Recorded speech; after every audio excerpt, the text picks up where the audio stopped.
La época decembrina tiene un contexto emocional bien relevante alrededor de los excesos. Hay excesos de todo y en específico con dos cosas que me gustaría hacer énfasis son la comida y la bebida. Son los puntos en el año donde tenemos menos regulaciones en cuanto a lo que estamos comiendo y a lo que estamos bebiendo. Y eso tiene un contexto cerebral neurológico muy relevante. El alcohol y la comida tocan sitios en el cerebro que tienen que ver con la recompensa. Y eso en el contexto de las fiestas me hace sentir más desinhibido, más a gusto, con mejor contacto con los demás. ¿Y qué decir de la memoria emocional? Porque también todas estas fiestas tienen el contexto de las fiestas pasadas. Relaciono de manera inconsciente la comida, el tipo de comida, los festejos, la bebida con esas situaciones mágicas, alegres, bonitas, en otra temporada que era más dichosa de mi vida. Y sé que si tomo, como y tengo y me presto estos excesos, probablemente esté más feliz. Y hay un componente que tenemos que meter también a la ecuación, que conforme vamos creciendo, también hay más prevalencia de depresión o de tristeza estacional o relacionada a las fiestas. Se me van muriendo más familiares, ya no es el mismo contexto mágico, me lleno de deudas que tengo que pagar en enero, tengo otro tipo de responsabilidades. El clima cambia, es más frío y tiendo más hacia la tristeza relacionada al clima. Y todos estos excesos son una especie de vacuna para tratar de sentirme mejor. ¿Cómo están? Bienvenidos a Diálogos en Confianza. ¿Cómo van con los excesos de diciembre? Es interesante lo que nos acaba de explicar el doctor Edilberto Peña. Probablemente cosas que a la hora que nos las dice él, nos cae el 20, como se dice ahora, y nos damos cuenta que sí ocurren. Pero nuestro objetivo en Diálogos es, primero que nada, felicitarlos. Espero que le estén pasando bien en esta temporada. Y cómo cuidarnos, porque vamos a ver que se presentan complicaciones y lo que queremos es que estas no ocurran.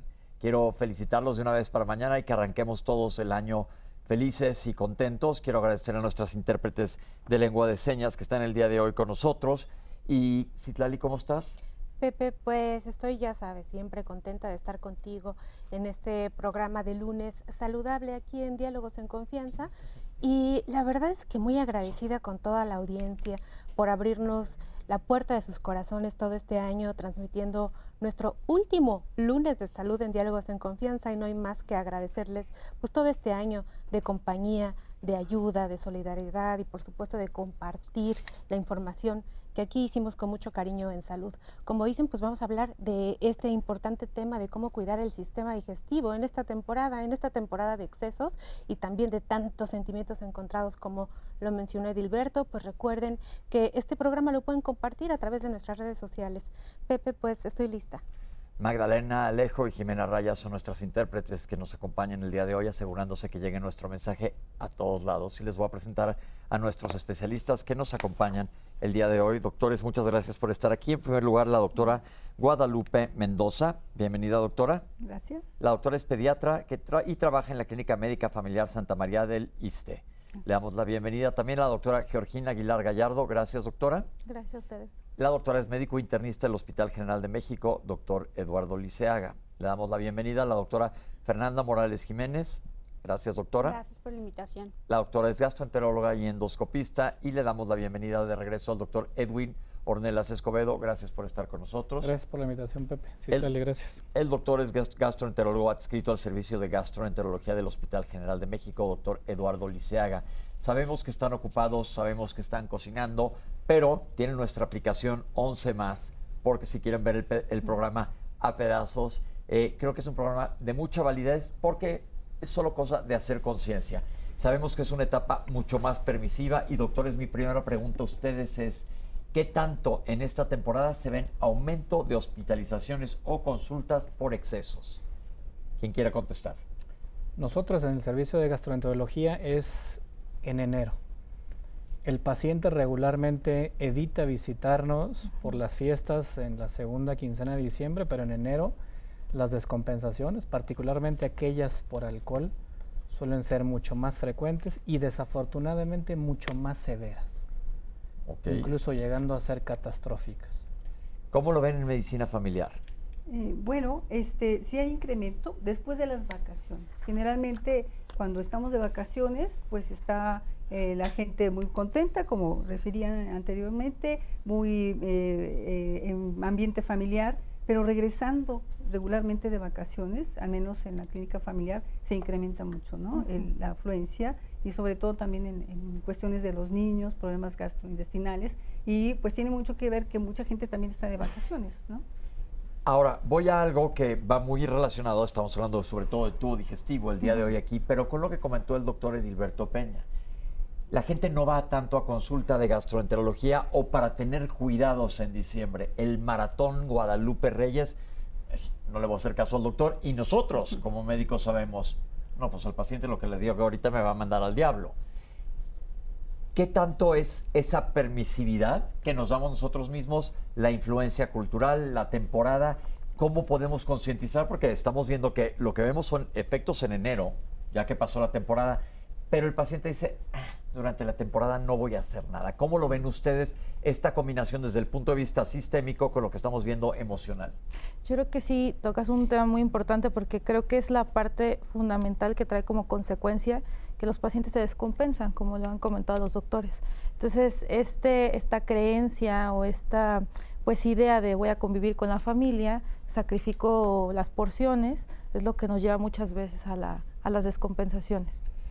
¿Le podemos decir a la gente que vale la pena nada más poner atención a lo que está haciendo? Porque, como se dice, es una época de permisividad, nos damos permiso de muchas más cosas. Por ejemplo, si yo llevo una dieta regularmente sana en todas las semanas, a lo largo de todo el año, ya llegó diciembre, tengo comidas, cenas, convivios, brindis, posadas, lo que ustedes quieran, y digo, bueno, no me pasa nada, ya veré en enero. Ya veré en enero, y en ese veré en enero, como vamos a ver aquí en el programa, vemos muchas cosas que se van literalmente entre las patas de las fiestas por complicaciones. Doctora, ¿cómo lo ves tú desde el punto de vista gastroenterología en cuanto a la alimentación? Digo, tenemos una tradición riquísima en alimentos, no solo es en México, en todo el mundo durante esta temporada. La ingesta calórica sube, el alcohol, evidentemente, mucha gente dice no hay fiestas si no hay alcohol. Así es. Fíjate, tocas un tema bastante importante porque a mí también me toca ver mucho la parte de urgencias, ¿no? Entonces, habitualmente, pues esperan a que termine la cena y ya por ahí de la 1 de la mañana empiezan a llegar por dolor abdominal, porque ya habían estado todo el día con evacuaciones a lo mejor melénicas, que es cuando tienen sangrado de tubo digestivo. ¿Cómo son esas evacuaciones? Esas evacuaciones son negras y tienen un olor muy penetrante, tienen un olor muy especial, ¿no? Más adelante vamos a hablar de este tipo de problemas asociados a acidez que pueden condicionar a lo que comenta la doctora. Síguenos platicando, doctora. Entonces, es importante que en cuanto se empiecen a sentir mal, a pesar de que estemos en este tipo de fechas, sí busquen atención, ¿no? O sea, que no se esperen horas a ir a urgencias. Entonces, no solo es el que estamos bebiendo más, comiendo de más, sino que nos aguantamos más también, porque no me quiero perder la piñata y el ponche, y yo traigo un dolorcillo, traigo una molestia y me lo aguanto. ¿Qué tanto, y voy a preguntar una pregunta que a lo mejor es necia, ¿es peor Año Nuevo o diciembre o la acumulación de todo lo anterior? Creo que la acumulación de todo lo anterior, y es que hace ratito hablamos de el famosísimo Maratón Guadalupe Reyes. Entonces, desde ahí empieza la transgresión en cantidades que nos lleva finalmente a estas fechas a tener ya un exceso importante de padecimientos. Cantidades de alimentos, cantidades de porciones de alimentos, y ahí vamos al primer problema que vemos, el trastorno por te comes el triple. ¿Y a ti cómo te ha ido en estas fiestas? Pues mira, yo te voy a decir que a mí sí me tocó con la familia experimentar diferente, pero sí hicimos un ejercicio de mucha conciencia porque sí teníamos la tradición de que en Oaxaca te comes todo, y un borrejito y un chivito bien horneado, mira, no le pide nada a nadie, y luego el consomé y luego todo lo que está alrededor. O sea, eso es como lo que nosotros hacemos culturalmente.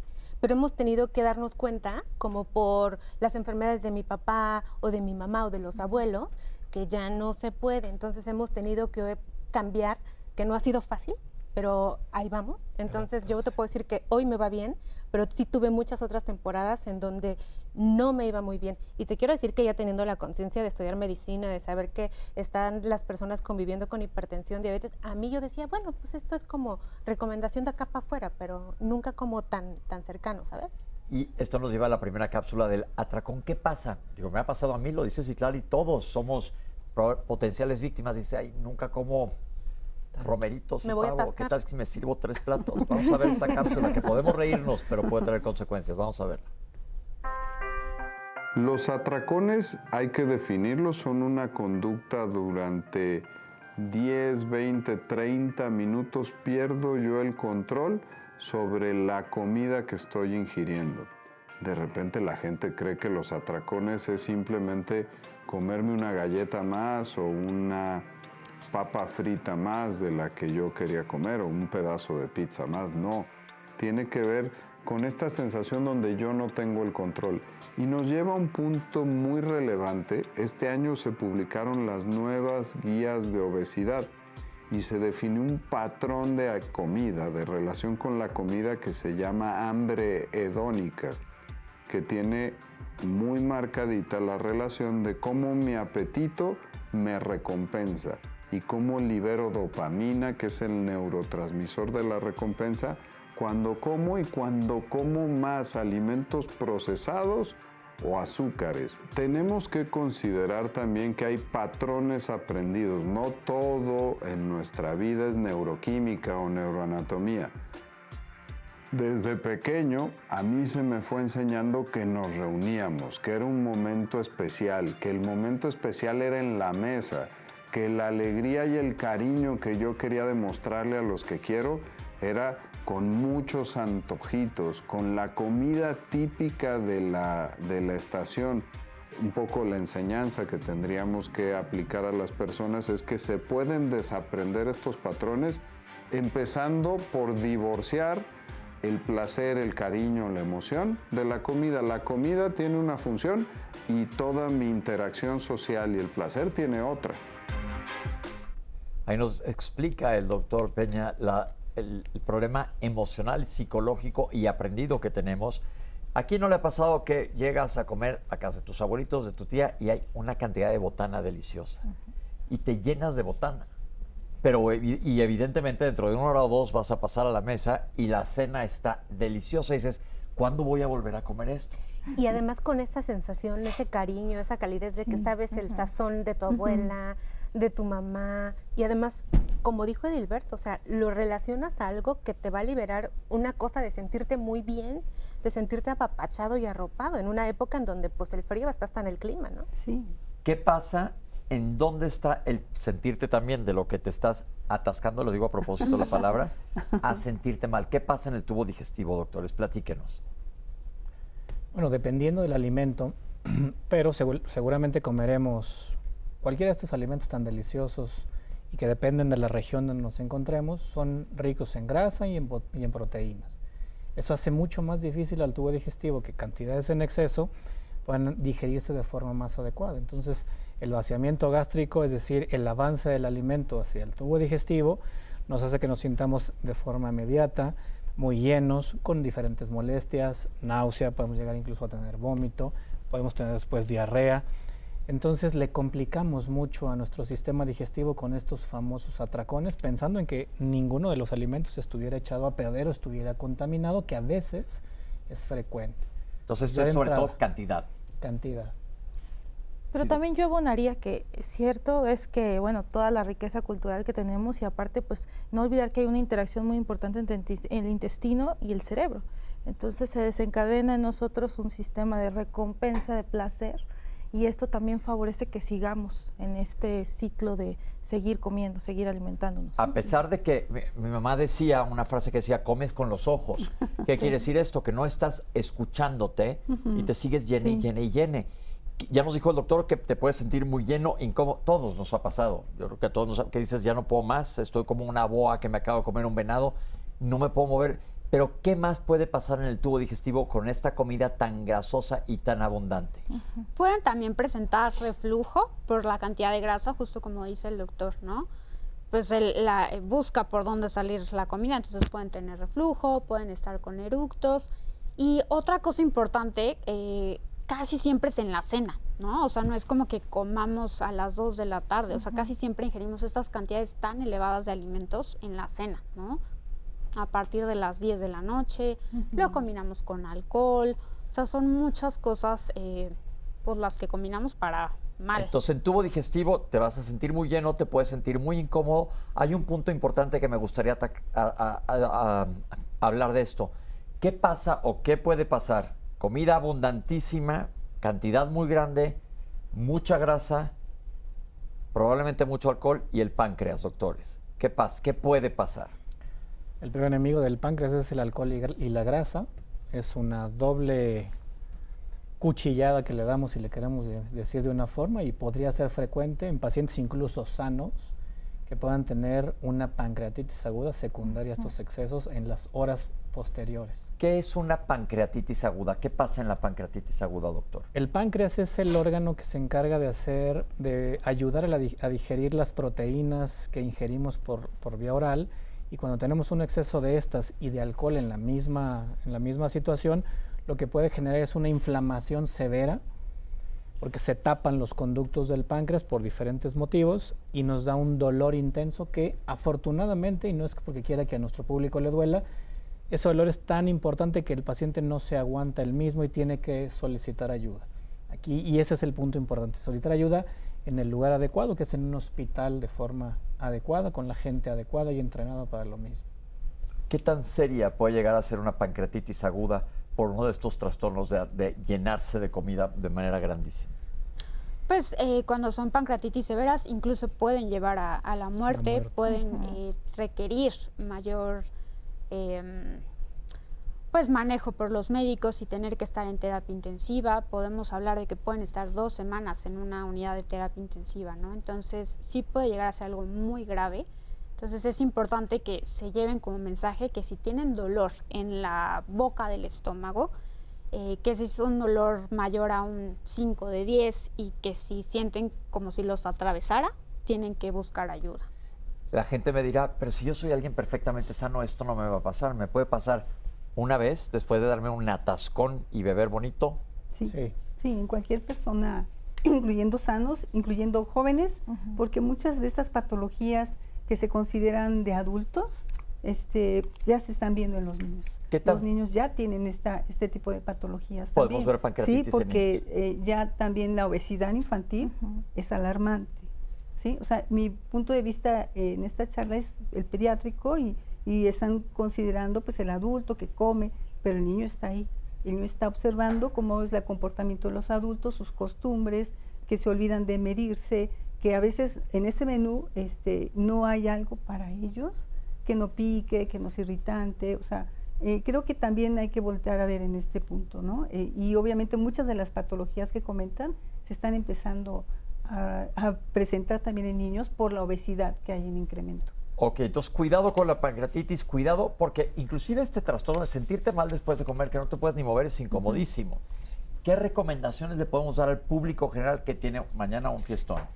Bueno, primero que nada, no se trata tampoco de limitarse, ¿no? Porque estamos como mucho con la idea de no voy a comer nada en la cena. No se trata de limitarnos, sino solamente tratar de no excedernos en cuanto a porciones. Sabemos que hay un componente familiar, social muy importante, pero primero tratar de evitar a la medida de lo posible los alimentos muy cargados de grasa, sumamente condimentados, picantes, y las cantidades también ser un poco conscientes de la cantidad que nos estamos llevando a la boca. ¿Qué le podemos decir a las amas de casa que están cocinando ahora? Porque son muchos alimentos, tradiciones mexicanas, no queremos romper con recetas, pero sí se pueden buscar opciones saludables. Sí, claro.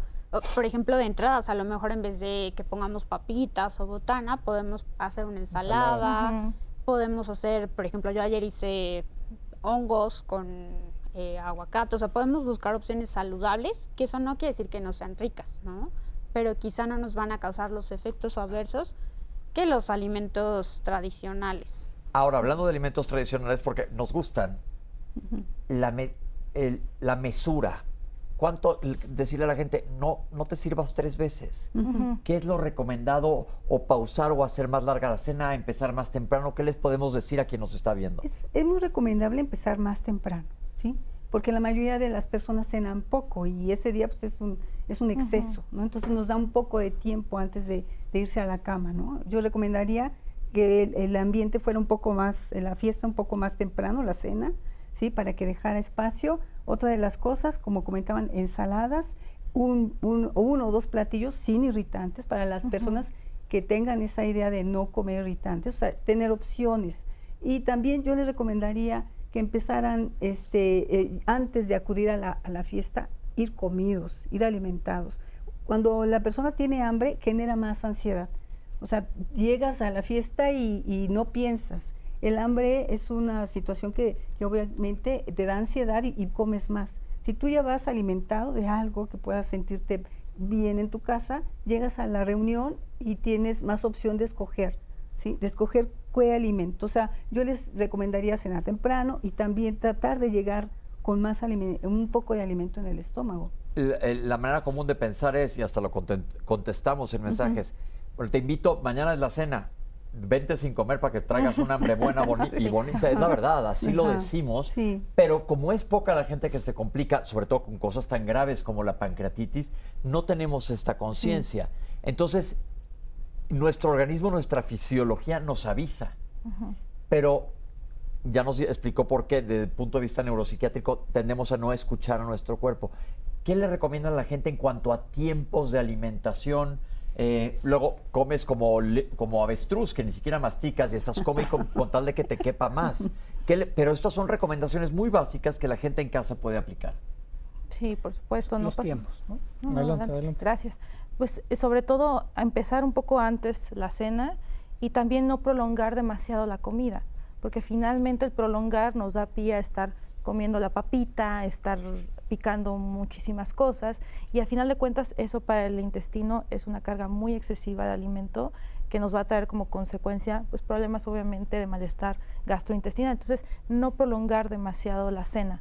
Ok, fíjense bien, ya hablamos de qué es lo que te causa, hicimos ya un programa de pancreatitis, si quieren meterse a ver lo que es la pancreatitis, aquí lo estamos mencionando porque tristemente es una de las complicaciones graves en serio que pueden ocurrir con esto que estamos platicando. Afortunadamente se presentan pocas, pero cuando tú eres la estadística, la verdad no te importan todos los otros que no les pasó nada. Es una cosa que puede ser muy seria, que puede hasta cobrar tu vida. Entonces, pancreatitis es el extremo, pero sentirse lleno, incómodo, ¿alguna recomendación si ya lo hiciste? Las raciones es como todo en la vida y esa noche es lo mismo, es el equilibrio entre lo que hacemos bien y lo que no.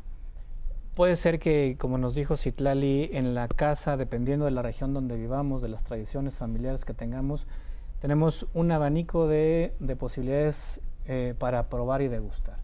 Pero no es lo mismo, yo les digo siempre a mis pacientes, no es lo mismo comer una ración que 1 kilo o que 2 o 3 veces que te sirvas. Puedes probar la barbacoa, puedes probar la pierna o cualquiera de las cosas que preparan en nuestra familia, pero con una moderación adecuada. Y tu organismo solito te indica en qué momento ya estás excediendo. Cuando empiezas a sentir esas molestias, deberías de parar y deberías de dar pauta a una cosa más saludable o simplemente seguir la charla y el afecto de esa noche importante. La cosa es aguantarse y escucharse, que yo creo que eso es muy clave. Citlali, ¿tienes comentarios? Mira, tenemos personas que dicen, bueno, yo hasta voy a dar recomendaciones de que hay medicamentos que puedes tomar para que hagas popó la grasa que te acabas de comer.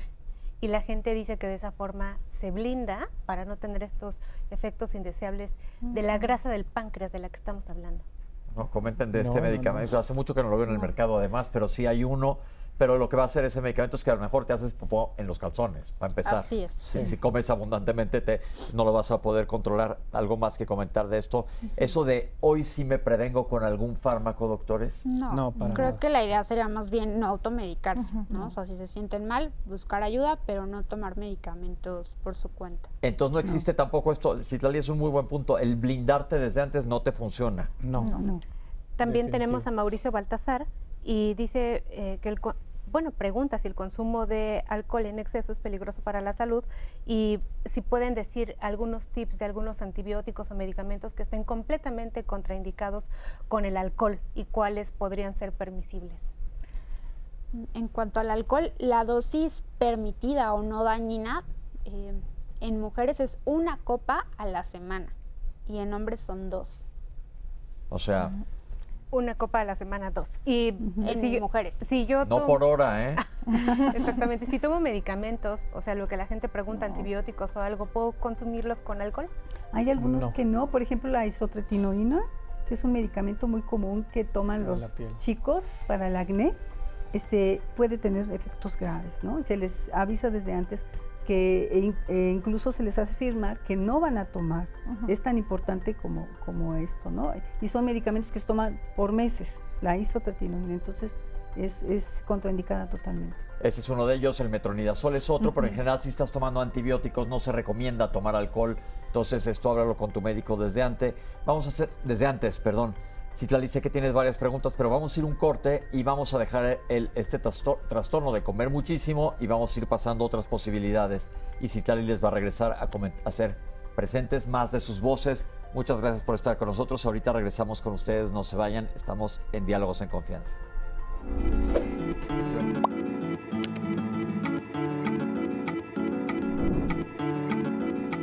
Durante las fiestas de fin de año, el consumo excesivo de alimentos provoca aumento de peso. Además, quienes tienen problemas preexistentes como gastritis o síndrome del intestino irritable suelen presentar síntomas más graves. ¿Qué lecciones le dio la vida este año? De eso se trata nuestro programa de Diálogos en Confianza mañana. Vénganse a conversar de esas lecciones, de esos aprendizajes, experiencias que nos está dejando el que estamos despidiendo 2024. Y bueno, pues esta mañana seguimos platicando de cómo cuidar nuestro sistema digestivo de los excesos alimentarios, principalmente en esta temporada.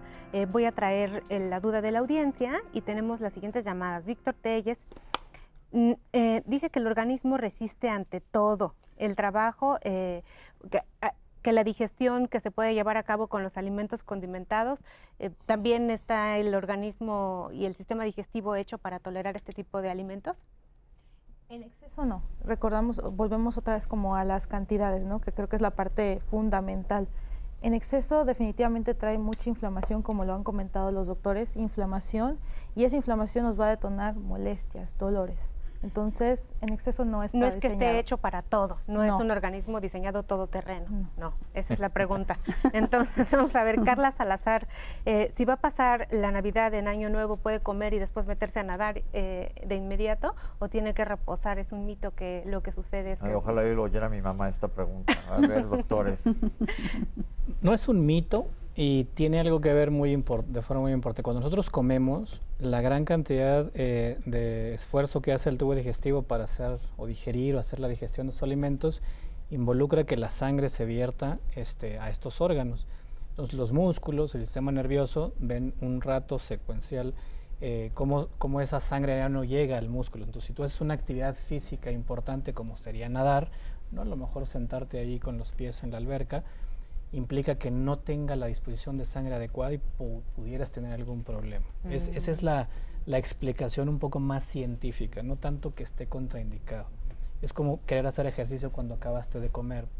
Pues no, regularmente no lo haces. Nado y después Pero yo creo que eso es bien importante porque había la teoría cuando yo crecía, mi mamá decía básicamente que si te metías al agua ibas a explotar o algo así, que te va a dar Bueno, a mí como me decían que te rayo. morías. Sí, teníamos terror y era como una tortura. Si te vas a meter a nadar, lo que quiere decir el verbo nadar, a dar vueltas, no lo puedes hacer. Si te vas a meter en una alberca no te va a pasar nada, pero los niños no es que estén necesariamente haciendo ejercicio, pero ellos sí están saltando, corriendo, brincando, etcétera. Entonces eso es ejercicio también. Tenemos a Estela Muñoz, que dicen que si estas comidas de las que estamos hablando, que son muy copiosas, dan cansancio, sueño, falta de energía, ¿por qué les está pasando esto después de que comen mucho? Bueno, porque finalmente todo el organismo, como lo acaba de comentar el doctor, está ocupado digiriendo, tratando de aprovechar esos alimentos. Entonces, todo el flujo sanguíneo se concentra en todo nuestro aparato gastrointestinal y puede mermar un poco la cantidad de oxígeno que nos llega al cerebro. Entonces tendemos a sentirnos cansados de manera transitoria, por supuesto. Este trastorno de atracón o estos atascones que me doy en esta temporada, ¿significan que tengo un problema alimentario o que solamente es estacional? Es que sí está descrito una enfermedad psiquiátrica, ¿no? En la clasificación de enfermedades psiquiátricas hay personas que padecen de atracones constantes, ¿no? En el transcurso del año, no solamente en esta época, pero sí, en especial en esta época, la mayor parte de las personas, aunque no tengamos esa enfermedad de ansiedad, porque es una enfermedad psiquiátrica, tendemos a comer más. El atracón sí se considera, así como definición, comer cantidades excesivas, ¿sí? Y es que nos puede traer en ese momento, pues todo lo que hemos comentado, ¿no? La sensación de plenitud, el malestar estomacal, y así, diarrea, vómito inclusive, y más combinado con alcohol. Y en extremos, pues nos puede generar incluso el efecto de la pancreatitis también, ¿no? Pero el atracón sí se da en estas fechas y generalmente es más frecuente en personas con obesidad, porque están como no conscientes de su límite de saciedad. Qué interesante lo que comenta, doctora, porque justo tenemos un comentario que nos dice, pues por lo general uno va al médico cuando tiene estos atascones porque tiene problemas o para evacuar o ya vomitó demasiadas veces. Pero lo que te dan por lo regular es un tratamiento antibiótico en su primer elección y después te dan otro tipo de medicamentos para desinflamar, para que dejes de vomitar o para que ya no tengas diarrea. Pero nunca te preguntan de tu estado emocional y por lo que estoy escuchando esta mañana, sí es importante tomar esto en cuenta. Claro, claro, porque el momento vivido de una fiesta, como hemos analizado, pues es euforia, es convivir, y también el no querer menospreciar el alimento que te ofrece la abuela, el abuelo. O sea, uno tiende a comer. Comes porque pues así está en la familia y tiendes a hacer el atracón. Pero ya cuando se valora al paciente que se siente mal, obviamente hay que analizar primero su estado clínico. O sea, en una medicina familiar en donde me encuentro, pues la exploración es vital para saber en realidad qué es lo que sigue con este paciente, ¿no? El dolor abdominal, como comentan aquí los médicos, pues tiene que tener obviamente su valoración específica para descartar algo grave, ¿no? Y por ejemplo, a nivel de pediatría, pues también nos tenemos que enfocar en no dar medicamentos, no automedicarse, porque esta situación puede ser más frecuente, por ejemplo, una apendicitis, ¿sí? Entonces es dejar en reposo ese abdomen, ¿sí? Y revisarlo cómo va evolucionando y obviamente lo más importante es no automedicarse. Cuando se tengan ese tipo de situaciones después de una transgresión tan importante, ya sea niño o adulto, no automedicarse. Muchas gracias, doctora. Dice la señora Sara Palafox que en esta temporada pues se ingiere mucho menos fibra y entonces además los alimentos que se utilizan pues generalmente provocan que haya mucho estreñimiento en la población. ¿Hay algo que le sugieran para el estreñimiento a las personas en la temporada? Lo que había comentado la doctora, esas opciones del preámbulo de la cena o del platillo estelar de la cena podrían ser perfectamente ocupadas por raciones con alto contenido en fibra, frutas, verduras, ensaladas, que puedan suplir lo que no tiene el plato especial de la cena, ¿no? Sin lugar a dudas. Sí, que a lo mejor intenten también tomar mayor cantidad de líquidos, porque también en esta época quizá cambiamos el agua natural por refresco, por alcohol, ¿no? Entonces que intenten tomar más agua natural para también favorecer la digestión. Bueno, y cierro esta parte de traer los comentarios de la audiencia con Patti, que dice que comer muchas frutas y verduras en esta temporada va a aumentar las defensas del organismo, que tienen muchas vitaminas y minerales y que es lo que ella prefiere poner en su mesa. Gracias, Patti. Pepe, pues seguimos. Antes de que saltemos al tema que sigue, doctor, es un término común que se oye por ahí y es más de moda ahora, no existía hace unos años, el mal del puerco. Porque suena horrible, pero así le dicen, y así probablemente nos identifique la gente, es esto que estamos hablando, que te das un atascón de comida bárbaro. Entonces, sí es lo mismo, pero también lo que dijo la doctora es muy importante. El trastorno por atracón también forma parte de los trastornos alimenticios. Si es de vez en cuando, como esta vez, evidentemente no es que tengas un trastorno alimenticio, sino que te estás dando como acabo de decir, un mal del puerco. Pero si esto es algo constante y repetitivo, sí hay que ver que no vaya a ser un trastorno de la conducta alimentaria. Y nosotros ya hicimos hicimos 2 programas sobre este punto y están en nuestra aplicación de 11 más o en YouTube si los quieren ver para saber cuál es la sutil diferencia entre una vez y que sea algo repetitivo. Vamos a ver una cápsula porque entonces vamos a pasar a hablar de, fuera de esta cantidad de alimentos que ya se habló de la pancreatitis y el sentirte tan incómodo, de las enfermedades causadas por ácido. Ustedes las conocen sobre todo como gastritis, pero son muchas más de ellas. Vamos a ver la cápsula y ahorita regresamos. Durante las festividades de lo que llamamos los mexicanos el Guadalupe Reyes, el maratón, la gente empieza a comer desde mucho antes por celebraciones de cumpleaños, de santos.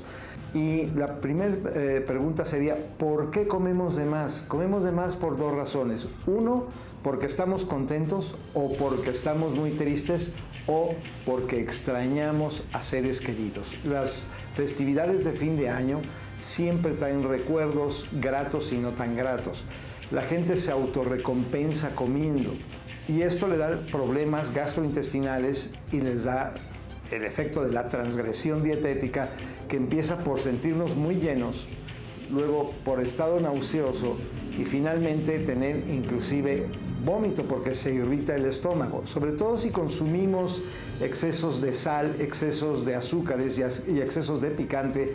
Empezamos a irritar la mucosa gástrica, eso se llama gastritis. Al tener un caso de gastritis donde hay sensación de mucha llenura, de plenitud postprandial y después de comer, y tener sensación de un poquito de acidez, sentirme pesado, sentirme con dolor, ardor en la boca del estómago, lo importante primero sería moderar nuestro consumo de alimentos. Lo segundo, podemos tomar algunos remedios caseros, pero es mucho más importante que la gente consulte a su médico y que el médico le diga qué hacer. Se pueden utilizar antisecretores ácidos, hay muchos tipos hoy día. La gente recurre mucho a todos estos productos que tienen mucho bicarbonato de sodio y esto indirectamente sube la presión. Por eso es mejor que usted consulte a su médico y que él le diga cómo resolver. Como comenté, doctor, al público general lo conoce como gastritis, pero doctores, les pregunto a ustedes, ¿cómo definirían las enfermedades causadas por ácido? Que si bien no son específicas de la temporada, se pueden, como comentó el doctor ahorita, exacerbar en la temporada. ¿Qué quiere decir enfermedades causadas por ácido? Pues tenemos la gastritis, que nos habla de la inflamación de la mucosa, que es la primera capita que está en el estómago. Y esa se puede inflamar por distintas razones, ¿no? Puede ser por el consumo excesivo de alcohol, por el consumo excesivo de analgésicos, por ejemplo, ketorolaco, ibuprofeno, que muchas veces pues, nos duele la cabeza o algo y queremos seguir en la fiesta, entonces te tomas el medicamento para seguir a gusto. Para aguantar. ¿No?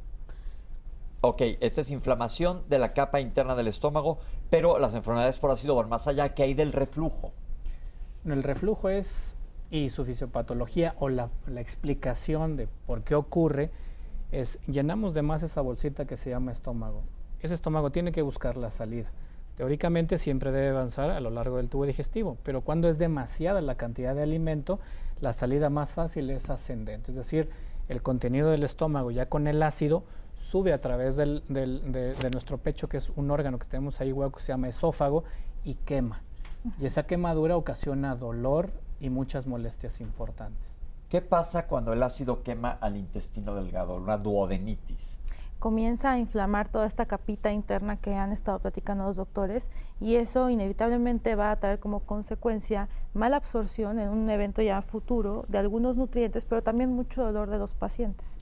Ok, entonces las enfermedades causadas por ácido no son exclusivas de la temporada, pero inclusive si eres alguien, como decía, nunca me pasa nada, lo admito, me pasó a mí ayer, y tuve un trastorno por atracón, ayer tuve reflujo, que nunca tengo, pero si alguien ya trae historia, lo puede exacerbar. ¿Qué pasa con el alcohol? Pues el alcohol también se considera un irritante importante, ¿sí? Del estómago, de la mucosa gástrica, y bueno, en este caso se combina en la fiesta todo, el alcohol, el exceso de grasa, el exceso de irritantes, y obviamente en esa temporada se incrementa el efecto del alcohol, ¿sí? Y pues los adolescentes están teniendo más efecto de todo esto con la gastritis, el reflujo, ¿sí? El dolor abdominal, ¿sí? Entonces el alcohol es un factor muy importante en esta época para generar estos trastornos. ¿Qué complicaciones puede tener la gastritis?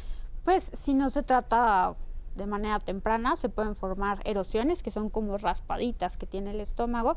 Si esto evoluciona, puede haber úlceras, que ya hay un sangrado evidente, que los pacientes pueden vomitar sangre o tener las evacuaciones que platicábamos hace ratito, que son negras, ¿no? Ok, se puede ulcerar el estómago y esto puede llegar a poner en riesgo tu vida. Así es. ¿Qué hay? Que es una práctica tristemente común en la automedicación, que dicen, me voy a tomar, no decimos aquí fármacos, pero puedo decir que casi todos acaban con OL, y dicen, me lo voy a tomar nada más de vez en cuando. Y yo le digo a la gente, si tienes hipertensión, no te tomas el medicamento nada más de vez en cuando. Si tienes tuberculosis, no te tomas el medicamento de vez en cuando. Y mucha gente dice, me lo voy a tomar este fármaco para que no me vaya a dar gastritis. Para prevenir.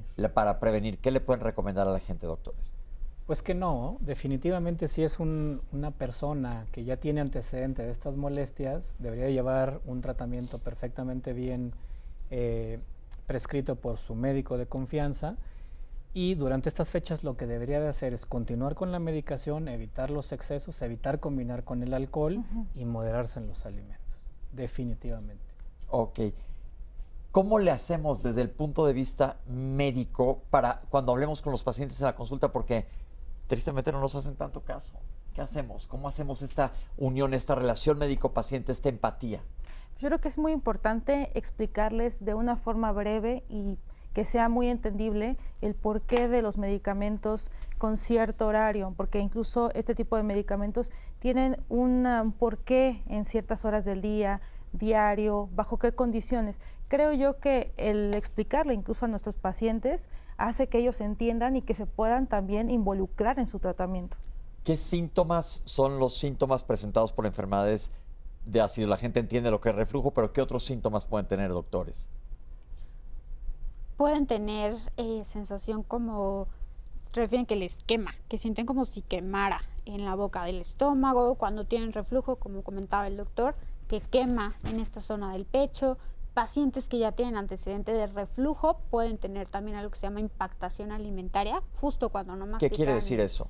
Que se queda ya atorada la comida, ¿no? Justo como en estas fechas no masticamos bien, de repente el pedazo de carne se lo comen, y si ya tenían reflujo y tenían lesiones previas por el reflujo, que son estenosis, ¿qué quiere decir esto? Que se cierra la luz del esófago, se puede quedar ahí atorada la comida, ¿no? Ok.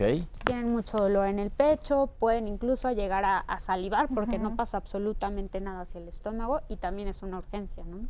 Doctores, una combinación letal, darte una comilona de esas tremendas, tienes el estómago lleno y tomaste mucho alcohol y te emborrachaste durísimo y tienes obnubilada tu orientación, estás medio dormido. ¿Qué puede pasar? Incluso lo que puede suceder es que como hay salida de alimento a través del esófago, que ya platicó el doctor, hay reflujo. Hay sí. reflujo, esto incluso puede llegar a los pulmones, y al llegar a los pulmones lo inflama y los pacientes pueden llegar a tener fiebre, tos, producto de una inflamación. Pasa algo como una neumonía, que es la inflamación de los pulmones. O inclusive te puedes hasta morir. Esto se llama Claro. una broncoaspiración. Si nos lo pudieran definir, doctora, ¿qué pasa durante una broncoaspiración?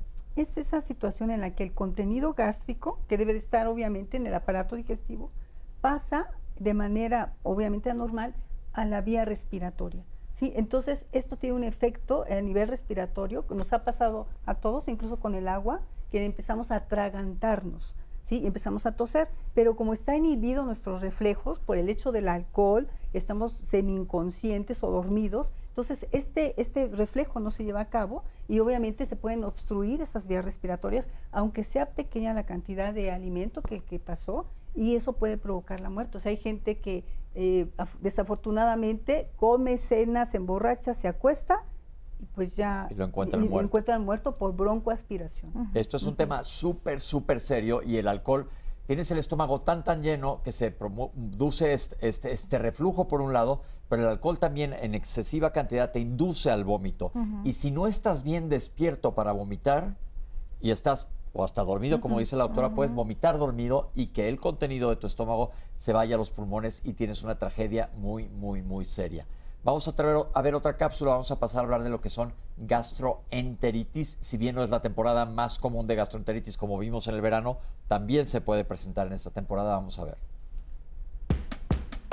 Otro tema importante durante estas festividades es la gastroenteritis, que no es otra cosa más que las infecciones gastrointestinales por comer mucho y fuera de casa. Cuando comemos demasiado y comemos fuera de casa y no tenemos cuidado con el manejo higiénico de los alimentos, la higiene de los alimentos es muy importante, de quien los distribuye, y nosotros lavar nuestras manos también cuando vamos a consumir un alimento. Si comemos también mucho en la calle, porque me encuentro a los amigos y voy y como en un restaurante o en algún puesto en la calle, bueno, pues y empiezo a tener diarreas, náuseas o vómitos, eso es señal de que tengo una gastroenteritis, y es importante que consultemos a nuestro médico tratante, al médico al que le tengamos confianza, pero no dejarlo pasar, porque si no, por ejemplo, si lo que pescamos fue una salmonela, la salmonela aparentemente se detiene un tiempo y después anda circulando por ahí en nuestro organismo y afectando a otros órganos, hasta el hígado nos puede afectar. Las amibas antes eran un grave problema en México, esto ha disminuido, pero no han desaparecido al 100%. Entonces, cuando usted tenga náusea, vómito, diarreas, temperatura y haya comido en algún lugar dudoso, o la comida que alguien más comió o afectó a muchas otras personas les hizo daño, consulten a su médico. Eso es lo más importante. Lo primero es dejar de comer y tomar muchos líquidos para mantenerlos hidratados, que es otra de las formas en que podemos evitar las transgresiones dietéticas, tomando líquidos con frecuencia y evitando el exceso en el consumo de alcohol. Consuma con moderación. Doctores, la gente tiende a pensar que las gastroenteritis siempre son de etiología o de causa, etiología quiere decir causa infecciosa. Durante esta temporada, ¿el comer diferente, el comer de más nos puede soltar el estómago? Sin lugar a dudas. Y justo hay que tener mucho cuidado, porque los antibióticos no siempre son los medicamentos de primera línea. Como yo le digo a veces a mis estudiantes o a la población que atiendo en los diferentes hospitales, es muy sencillo. Si nuestro paciente o el paciente del que estamos hablando, la diarrea tiene moco, tiene sangre, y el paciente tiene tomado con termómetro, que ahora ya es muy fácilmente hacer esa cuantificación, más de 38 grados centígrados, es muy probable que entonces ahí sí se trate de una infección gastrointestinal y el médico al que le tengas confianza te prescribe un antibiótico. Pero si no cumples con esos requisitos, probablemente lo que sea, probablemente haya sido el exceso, algún alimento que no te cayó bien, y no necesariamente tengas que tomar un antibiótico, y bajo ningún concepto automedicarse. Hay un tema importante, y lo hemos hablado en otros programas aquí, que decimos que en diarreas y en infecciones respiratorias no se deben de dar antibióticos a menos que corrobores que sea una infección bacteriana o un antiparasitario en caso de que haya un parásito, y los parásitos casi nunca dan diarrea en agudo. Y la gente abusa de los antibióticos. ¿Qué le podemos decir a la gente? Y sobre todo también hay muchos médicos que tiene diarrea y sueltan antibióticos. No, definitivamente está contraindicado, solamente que estemos con bases clínicas de que la diarrea puede ser bacteriana, como comentó el doctor. En época invernal se comenta que sí hay predisposición a infecciones virales en niños. Es la mayor frecuencia de infecciones virales gastrointestinales que no se curan niños. Con antibióticos. El rotavirus es un virus que afecta a menores de 5 años y que pues hace como 10 años causaba, la verdad, muchísimas muertes por la falta de vacunación, y aprovechando el espacio para sugerir la vacunación en los niños, ¿sí?, contra el rotavirus, porque en época invernal se incrementan las diarreas por rotavirus en niños pequeños. ¿Sí? Okay. Ese es muy importante, el tema de gastroenteritis, saliéndonos un poquito de las pero es importante, aquí estamos hablando de todo lo importante. Pero la diarrea en un bebé, en un niño al menos menor de 5 años, debe ser la primera causa, considerar el rotavirus y ver si está vacunado, y obviamente es una diarrea, una gastroenteritis severa, y que lo principal es la hidratación oral. O sea, la hidratación oral, y de manera muy puntual no dar bebidas azucaradas. De manera tradicional estamos acostumbrados al jugo, al refresco, a las combinaciones del sidral con algún refresco, y ya se ha visto que todas esas bebidas aumentan la diarrea. El niño no debe tomar líquidos dulces de ningún modo. Si es en época de lactante, debe ser su seno materno, seguirlo, pero la hidratación es lo más importante en un niño y obviamente no automedicarlo, no darle antibiótico, que inclusive puede generarle más diarrea. Ok, eso es bien importante también en adultos. Vemos nosotros, doctora, como internista, abuso de antibióticos. Híjole, la verdad es que es un tema súper delicado hoy en día porque finalmente el exceso de medicamentos, sobre todo antibióticos, genera resistencia. Entonces, ¿qué quiere decir resistencia? La bacteria se prepara y nosotros ya la estamos educando contra ese medicamento. Entonces, en la medida de lo posible, sobre todo, evitar el consumo o la automedicación de antibióticos, porque cuando tengamos algún tipo de infección más fuerte va a ser más difícil contrarrestar esa infección. Eso también va para todos los médicos que nos están viendo. En diarreas no utilicen antibiótico a menos que sepan y tengan certeza que es una enfermedad bacteriana. Y hemos hablado que en vías respiratorias no toda la fiebre implica bacterias. ¿Lo mismo aplica aquí para adultos? Sí, de hecho, en esta época está el rotavirus y otro virus que también tenemos con mayor frecuencia es norovirus, ¿no? Norovirus. Puede dar fiebre también y no se cura con antibióticos. Así es, ¿no? Y el periodo en el que puedes tú llegar a contagiar a alguien más es entre 24 y 48 horas. Algo súper importante que tampoco quisimos mencionar es el lavado de manos. Muy importante. O sea, si tienes diarrea, es lavarse las manos a cada rato y también las personas con las que estés en contacto. Y sobre todo antes de ponerte a comer, lavarte las manos es importantísimo siempre para evitar este tipo de contaminaciones. Doctores, los lácteos y las diarreas, ¿qué hay de esto? Pues a menos que sean intolerantes a la lactosa, que ya lo sabían, pues es probable que puedan llegar a tener algún episodio de diarrea. Porque la gente se da más permiso, la gente que sabe que los lácteos le caen pesados, pues la salsita viene cargada con crema, no me va a pasar nada. También es esperable y podría ser un motivo de que utilicen fármacos que no deberían. Sin lugar a dudas, aunque existen en el mercado, pero tampoco es conveniente que se automediquen ya enzimas para prevenir en estos pacientes que tengan un gusto por tomar un lácteo bajo una prescripción adecuada y una dosis adecuada, las enzimas que te permiten tolerar parcialmente algunos de estos alimentos. ¿Qué es una enzima, doctor? Es un componente que produce de forma natural nuestro organismo y en este caso, hablando de lácteos, nos permite digerir perfectamente la proteína de la leche. Ok, esto es importante. Entonces, gastroenteritis, si bien no es que aumente, como vemos durante el verano en época de calor, que hay más infecciones gastrointestinales, también se presentan, pero gastroenteritis no quiere decir a fuerzas infección. Eso que les quede muy claro, porque lo que queremos es que eviten tomar antibióticos cuando no es necesario, no solo por ti, sino por la resistencia bacteriana que puedes estar creando y alguien o tú mismo más adelante no te va a funcionar adecuadamente ese medicamento. También si moderamos nuestra ingesta, disminuimos la posibilidad. Y como dice la doctora, en niños tengan mucho cuidado y si se pueden vacunar a los niños para rotavirus, hay que hacerlo. Ahorita regresamos con ustedes, no se vayan.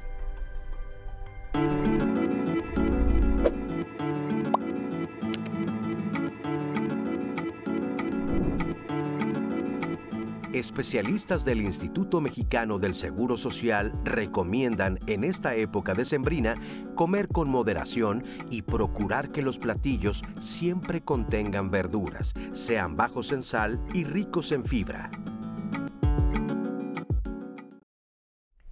Oiga, pues muchísimas gracias por estarnos haciendo este huequito de confianza en sus casas. Terminando pues este año 2024 aquí en Diálogos en Confianza, estamos platicando con usted esta mañana de cómo cuidar nuestro sistema digestivo del exceso de alimentos, del exceso de alcohol. Y bueno, hay un caso muy interesante, estimados doctores, doctoras, que nos comparte Sandra. Dice que el año pasado, durante la cena navideña, su papá tenía 68 años y empezó con ese dolor como el que nosotros dijimos aquí, que parecía del páncreas, pero también de la gastritis. Resultó que le dieron un medicamento y al paso del tiempo no se mejoró. La sorpresa fue que terminó con un infarto del corazón en la sala de emergencias y quiere saber por qué fue tan raro este cuadro y por qué le pasó esto a su papá. Es que hay ciertas poblaciones, yo diría 3 poblaciones que tenemos que tomar en cuenta como casos atípicos, es decir, las manifestaciones poco frecuentes. Adultos mayores, mujeres y pacientes que viven con diabetes. En ellos pueden tener manifestaciones que no son nada frecuentes y que provengan justamente del corazón. En adultos mayores es muy frecuente que el dolor, en lugar de ser atrás del pecho, aquí del lado izquierdo, sea en la boca del estómago o simple y sencillamente tienen desvanecimiento la gente. O los infartos, acuérdense que el corazón tiene diferentes caras. Si el infarto es hacia abajo, lo pueden sentir como gastritis. Por eso lo que dicen los doctores, acudir al médico, porque un infarto pues tienes que estar en urgencias. Bueno, pues muchísimas gracias, Sandra, por traer el testimonio. Yo creo que le va a ayudar a muchas personas ahora en sus cenas, en sus comidas. Y bueno, pues también nos preguntan cuánto dura la gastritis después de que me di el atracón o de que tomé mucho alcohol, como ustedes lo están diciendo, antes de que yo me tome un medicamento o no. A ver, la resaca es regularmente al día siguiente y lo único que necesitas es reposo, sueño e hidratación adecuada. La parte de la gastritis, bueno, la mucosa gástrica, si lo ponemos en el contexto médico, pues se recupera completamente en 7 días siempre y cuando no la vuelvas a agredir antes de ese lapso de tiempo. Pero las molestias, que me imagino que es a lo que se refiere, pues si tú a partir de que hiciste esa agresión de la noche previa y la mañana siguiente ya te comportas de una forma adecuada y llevas una alimentación adecuada, seguramente en el transcurso de las siguientes horas tendrá que moderarse mucho la intensidad de las molestias. Si persisten, seguramente se trata de otra cosa y es ahí donde tienes que pedir ayuda. Tenemos también a la audiencia diciendo, bueno, ustedes dicen que no se automedique uno, pero cuando vas, el doctor ni siquiera te revisa y te manda omeprazol, pantoprazol o cualquier prazol. Entonces, no hay lógica en lo que dicen.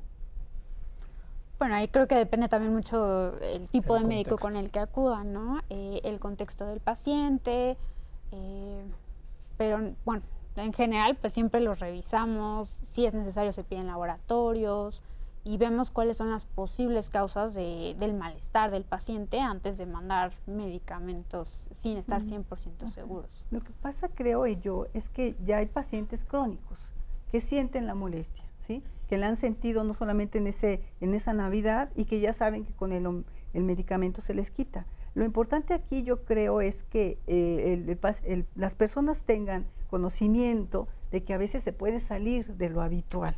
Sí, o sea, ya saben, ya tienen ahí su farmacia, se toman el omeprazol, se les quita. Pero es muy importante, incluso en estos programas donde la gente se puede dar cuenta, esto ya no me gusta, ¿sí? Porque ya hemos conocido que puede ser una pancreatitis, puede ser incluso hasta un infarto o un problema más serio. Entonces, yo creo que es muy importante que la gente haga caso de sus síntomas. No diga, me voy a tomar un omeprazol, no se me quita, me tomo otro. O sea, creo que tiene que darle ese valor a su cuerpo de decir, esto ya no es lo normal, porque obviamente tiene una historia de años de tomar medicamentos. Y obviamente también no es solamente la parte médica, que a veces por el exceso de trabajo los médicos llegan a hacer eso. O sea, ¿sí? Lo ideal es que uno lo revise como debe de ser y descarte alguna situación, pero el paciente debe escuchar su cuerpo. Debe de saber que no todo es lo que le ha pasado y que por eso con un medicamento se le quita, sino decir esto ya no, se sale de las competencias, tengo que ser revisado.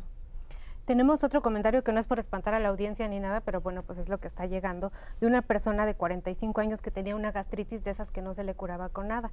Resulta que en toda la época Guadalupe Reyes, como nosotros lo hemos dicho en el programa, empezó con ese dolor como de tipo gastritis, nos dice.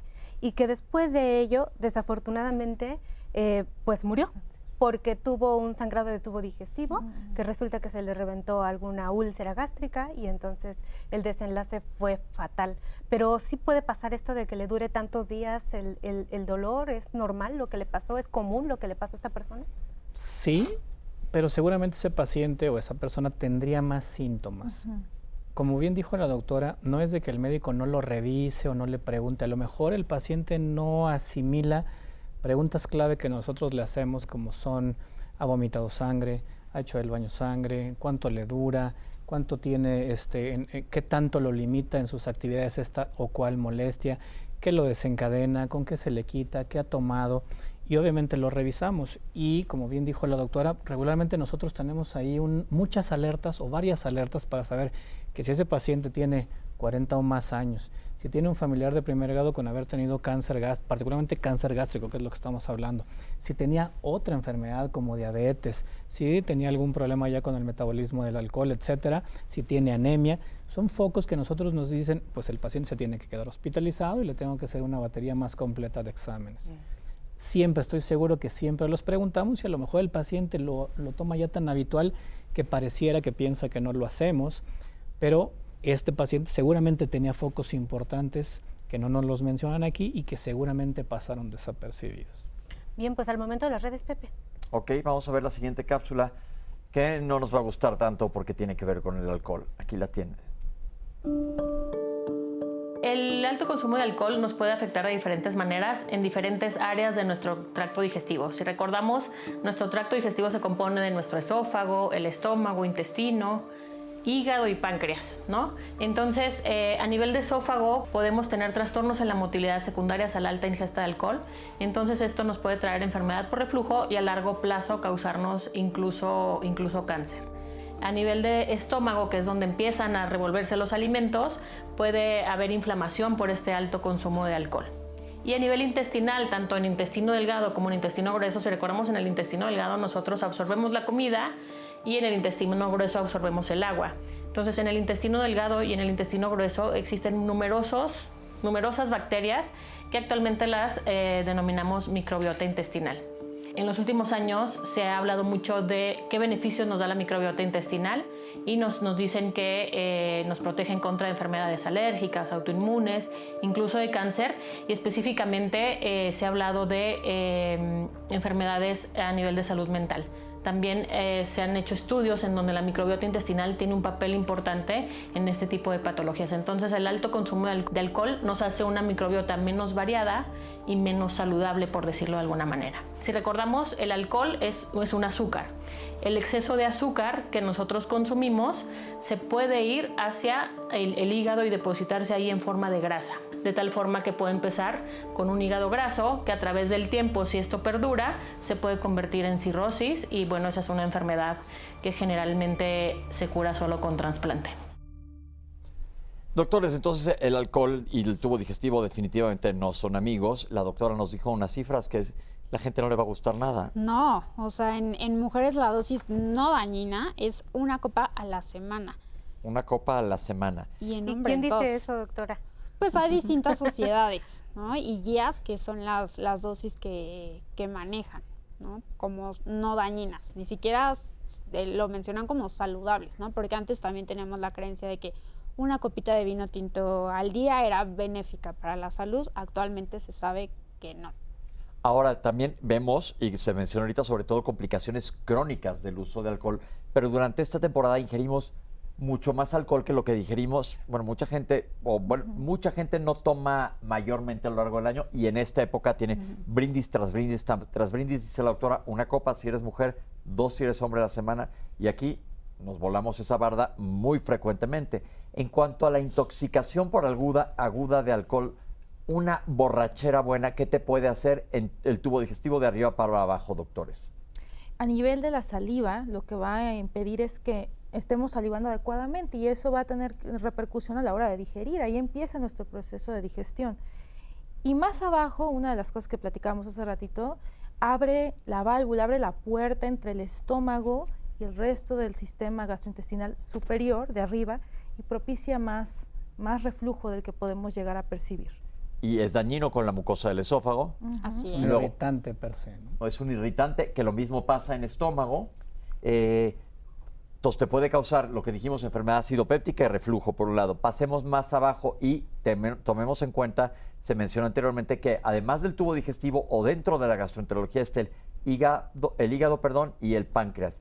Cantidades abundantes de alcohol en un centón o en temporada muy cortita te puede dar pancreatitis, ya se mencionó la severidad que esto puede llegar a ser.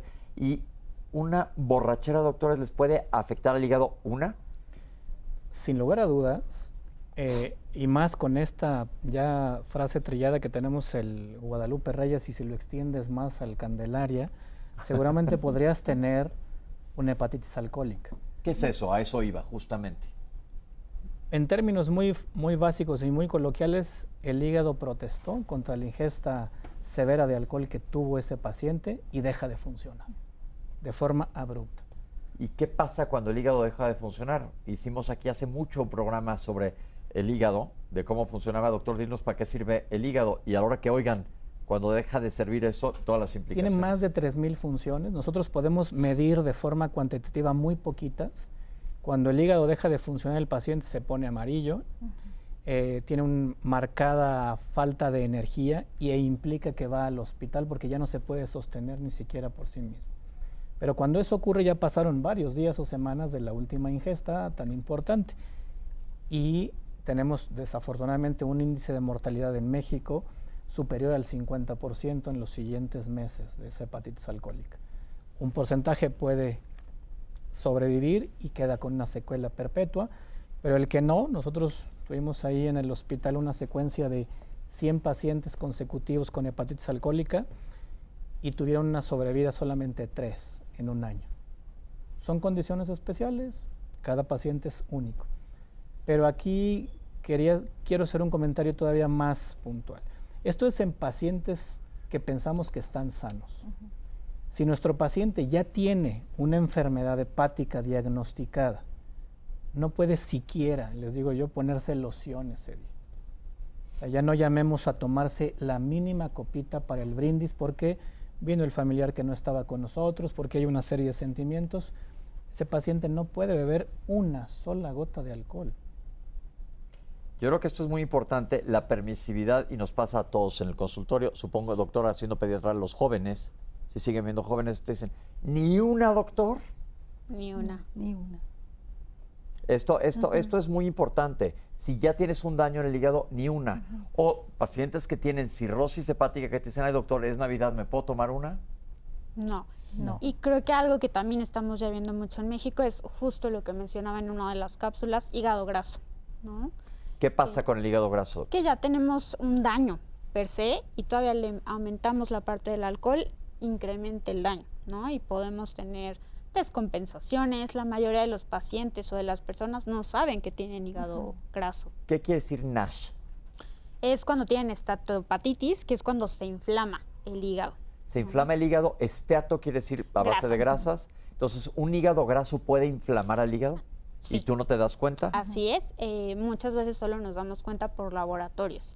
La parte mala también del hígado graso es que pues no duele, ¿no? No te da síntomas quizá en las etapas más tempranas de la enfermedad, hasta que ya tenemos fibrosis y podemos tener pues descompensaciones. ¿Qué quiere decir descompensación, doctora? Que el hígado ya no regula las cosas como debería, ¿no? Porque ya está muy lastimado. Entonces deja de responder, como decía el doctor, a ciertas situaciones. Ok, se dice que el hígado aguanta un piano. Es decir, el hígado le puedes dar una patiza y sigue aguantando hasta que un día dice, hasta aquí llegué. Y ese día tú no sabes cuándo es, pero cuando llegó hasta ahí el hígado, ya no hay para atrás. ¿Estoy en lo correcto? Correcto. Así es. O sea, el hígado va a pasar de tener esta esteatohepatitis, es decir, el hígado graso es malo. Y la gente me dice, ¿por qué da hígado graso? Bueno, pues es que es un conjunto de factores. Principalmente hay que tomar en cuenta que padecemos muchísima obesidad. Entonces, el hecho de tener un exceso de grasa hace que la grasita vaya circulando con mayor frecuencia y uno de los órganos que le encanta ir a almacenarse es en el hígado. Y la grasita en el hígado inflama, pero como dice la doctora, no nos damos cuenta hasta que es demasiado. Entonces, factores como sobrepeso, obesidad, diabetes, que también va a favorecer esta acumulación de grasa, entre otros, obviamente alimentación, estilo de vida, nos llevan al hígado graso. Y como dicen, no te das cuenta y la gente me dice, ¿y cómo me saco la grasa del hígado? Es como digo, no es como también cómo me saco de una lonjita. Tienes que bajar de peso para que se salga esa grasa que está dentro de tu hígado. Pero hay otra cosa importante. Cuando oímos que tiene hígado graso, pero es alguien que corre todos los días y es delgado y sano, ¿cómo están sus lípidos? ¿Qué quieren decir lípidos, doctora? Sí, son grasas que tenemos normalmente en la sangre y que obviamente están en un nivel normal para el buen funcionamiento del hígado y de todos nuestros órganos. Pero esos lípidos, por exceso de ingesta y del metabolismo alterado, van incrementándose en la sangre y empiezan a tener alteraciones. O sea, los lípidos son la grasa en la sangre que obviamente son normales a cierto nivel. Pero si se elevan. Pero se elevan, pueden tener muchas consecuencias. Yo diría en esto del hígado graso y demás, que una manera como la gente pudiera pensar que tuviera alguna predisposición o problema en el hígado es el aumento de su perímetro abdominal, ¿sí? Si una persona está con un perímetro abdominal incrementado. ¿Cuánto es lo normal y cómo se lo mide? Lo normal en una mujer es menos de, o en 80, ¿sí? Y es decir, te pones una 90. cinta métrica que te enrede arriba del ombligo. No es necesariamente arriba del ombligo. ¿Dónde tiene que ser a la mitad, medimos el huesito de la cadera, de cresta ilíaca, y abajo de las costillas. En la mitad de esa distancia, porque el ombligo puede estar más abajo, más arriba, en la mitad de esa distancia es donde se mide el perímetro abdominal.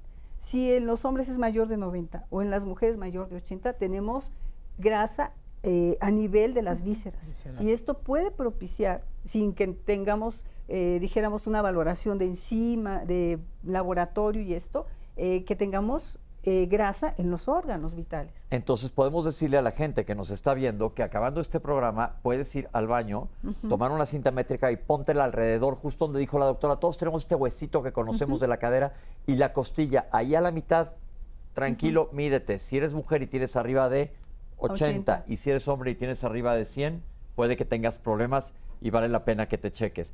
Estas grasas o lípidos, doctora, ¿cómo los conoce la gente para que sepan de qué estamos hablando? El colesterol, por decir uno de ellos, triglicéridos, y luego tenemos algo que le llamamos colesterol bueno y colesterol malo. Yo siempre le digo a mis pacientes, el colesterol malo es la basurita que se va acumulando en nuestras arterias, en nuestros órganos, y el colesterol bueno es aquel que va a tratar de limpiarlo. Entonces, a esos son los que nos referimos cuando decimos lípidos. Por eso hemos dicho, hicimos ya un programa aquí, que a partir de los 40 años te los midas, no importa el peso ni la cantidad de grasa que tengas. Pero estamos hablando de complicaciones agudas durante esta temporada. Si ya te traes esto y le vas a dar más, le estás lastimando tu organismo. Ese alcohol extra, que es azúcar, se va a convertir en grasa, lo vas a ir a guardar al hígado. ¿Estoy bien, doctora? Sí, parte de. ¿Qué pasa en una borrachera? Hoy me puse una jarrota terrible. ¿Qué es lo que ocurre en mi organismo? Y todos sabemos que una borrachera puede ser peligrosa, no solo para ti, sino para los de alrededor. ¿Por qué? ¿Qué pasa cuando alguien está en una intoxicación etílica, por decirlo más elegantemente? Bueno, pues lo que platicábamos hace rato, primero el estado de alerta empieza a disminuir, entonces... Primero hay euforia y luego disminuye. Y luego disminuye, entonces si ya consumimos el exceso de alimentos, pues puede ocurrir la broncoaspiración, pueden tener mayor cantidad de accidentes automovilísticos si se salieron en un estado de ebriedad y deciden pues irse a su casa, ¿no? Puede haber accidentes automovilísticos, también pueden tener sangrado de tubo digestivo si el exceso fue... pues demasiado, ¿no? Ahora, la pregunta del millón. Todo el mundo dice, ¿la cruda o la resaca? ¿Cómo me la curo? Primero que nada, obviamente sería ideal previniéndola, ¿no? Sí. Pero ya que ya me puse hasta el cepillo ayer y ahora estoy con los ojos del mismo lado de la cara en la mañana que sigue. Lo principal es la hidratación. ¿Sí? La hidratación, porque obviamente el exceso de alcohol genera, bueno, que la gente orine mucho, ¿sí? Y eso deshidrata bastante y al otro día es lo principal que se tiene que hidratar, ¿no? Y obviamente también alteraciones metabólicas. Es fatal en los pacientes diabéticos, ¿no? También una borrachera también los descompensa, los puede descompensar. Entonces, al otro día, sobre todo, y pese a los remedios caseros y luego se la siguen con la cerveza para curarse. Sí. Pero realmente la hidratación adecuada es lo que más se necesita después de una borrachera. Evidentemente, aquí lo que buscamos en Diálogo es que la prevengas. Si te vas a echar unas copas, lo ideal es que las mantengas al mínimo. Y yo le recomiendo a la gente, siempre tómense un vaso de agua entre una y otra. Entre una y otra y limita tu ingesta. Eso de los shots no es bueno porque ni siquiera disfrutas el trago. No lo estás disfrutando y te cae directo al abdomen, al estómago. Cuando la gente dice, por ejemplo, en otros países creen que el tequila se toma de trancazo. Y el chiste de un buen tequila es que te sepa, tómate un tequila. ¿Qué hay de preguntas? Pues mira, tenemos reflexiones interesantes esta mañana. Por ejemplo, dice la gente que es muy bueno que hablemos de este tema porque actualmente en cualquier lado les están vendiendo alcohol con unas presentaciones que llaman muchísimo la atención, incluso botellas que prenden, botellas que tienen hojuelas de oro y pues uno siempre piensa, ¿cómo no perderme esa botella en esta época tan especial? Y cómo es posible que estas cosas no se prohíban o no estén reguladas si saben todo el daño que le hace a la población. Y también hay reflexiones en cuanto a los medicamentos, de por qué hay tanta publicidad en fármacos, en alcohol, en alimentos, que saben que pues uno, no se deben de comer de esa forma o prescribir de forma indiscriminada. Es interesante la reflexión de la audiencia de esta mañana. También César, por ejemplo, se comunica con nosotros pues para decirnos que en enero y en febrero aumenta la mortalidad en las personas precisamente porque no se detienen a hacer este acto de conciencia. Ernesto, por otra parte, nos habla de la relación con ceder a los antojos, a los deseos, con el peso. Y dice que pues esto puede acabar poniendo en graves problemas la salud de las personas. También Silvia dice, bueno, pues los menús de estas fechas a menudo son ricos en grasas, azúcares, y pues qué decir, los niveles de colesterol, azúcar en sangre, así como el ácido úrico, pues vienen a ser bastante mal. Pero platiquen un poco, doctores, sobre la retención de líquidos por los alimentos. ¿Esto tiene alguna relación? Sí. Pues está relacionado con la cantidad de sal que contienen los alimentos, ¿no? Porque también consumimos pues muchas carnes ahumadas, charcutería, que traen mucha sal, ¿no? Entonces creo que va en relación a eso. Muy bien. Bacalao, en algunas familias que les fascina el bacalao a la vizcaína, pues es muy rico, pero tiene muchísima sal. ¿Retienes líquidos? ¿Y esto tiene un impacto con la presión arterial? Sí, por supuesto, porque va a incrementar las cifras de presión arterial. Entonces, si ya veníamos con cifras altas, esto lo único que va a hacer es potenciar más esos números y descontrolarnos. Tampoco funciona que si voy a comer más sal o alimentos pues procesados, aumente la dosis de antihipertensivos. No, y qué bueno que lo mencionas, porque esto de la automedicación incluye eso, transgredir un poco las dosificaciones, porque voy a comer más, pues me echo una doble pastilla, pero realmente hay un cierto tope de dosis que no se recomienda exceder precisamente porque las consecuencias o puede tener un efecto potencialmente grave. También Susana nos dice, bueno, es fundamental, justo ahora que va a empezar el año, pues hacer conciencia sobre esto que ustedes están diciendo y retomar la actividad física. Eso sabemos que debe de ser gradual, pero ¿qué hace uno para hacer actividad física cuando tiene tantos dolores musculares? Realmente se recomienda ser, como dice, gradual, pero la gente, inclusive se ha visto el beneficio de caminar. Si no se necesita ni gastar ni acudir a algún lugar en especial, el caminar, ¿sí? Incluso al paso del ritmo adecuado para ellos o con un poquito más, ayuda muchísimo inclusive para la digestión y todo esto, ¿no? Entonces creo que yo les recomendaría, incluso por los cambios climáticos también, el caminar, ¿no? Sería pues, como algo, una medida básica de ejercicio. Excelente medida, mi querida doctora, pues estamos cambiando hábitos para el nuevo año, vamos al corte y regresamos.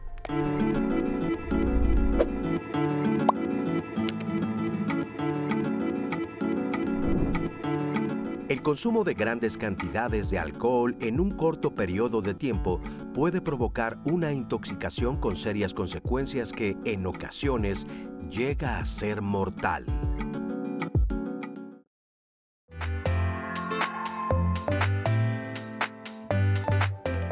Cualquiera de estos alimentos tan deliciosos y que dependen de la región donde nos encontremos son ricos en grasa y en proteínas.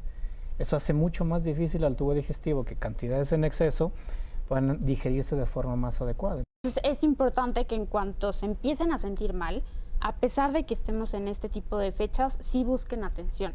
Porque a mí también me toca ver mucho la parte de urgencias, ¿no? Entonces, habitualmente, pues esperan a que termine la cena y ya por ahí de la 1 de la mañana empiezan a llegar por dolor abdominal, porque ya habían estado todo el día con evacuaciones a lo mejor melénicas. No olvidar que hay una interacción muy importante entre el intestino y el cerebro.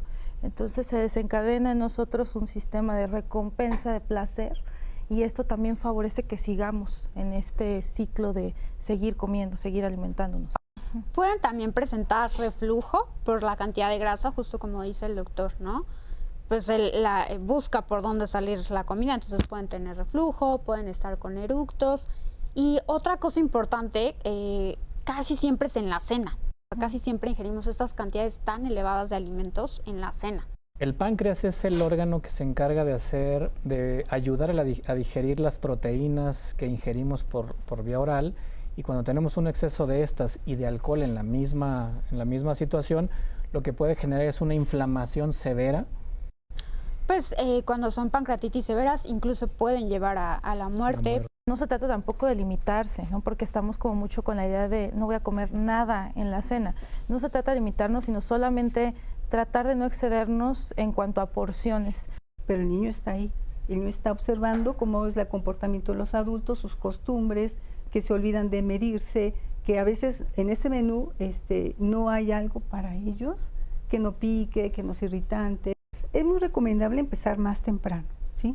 Porque la mayoría de las personas cenan poco y ese día pues, es un exceso, ¿no? Entonces nos da un poco de tiempo antes de irse a la cama, ¿no? Yo les recomendaría que empezaran antes de acudir a la fiesta, ir comidos, ir alimentados.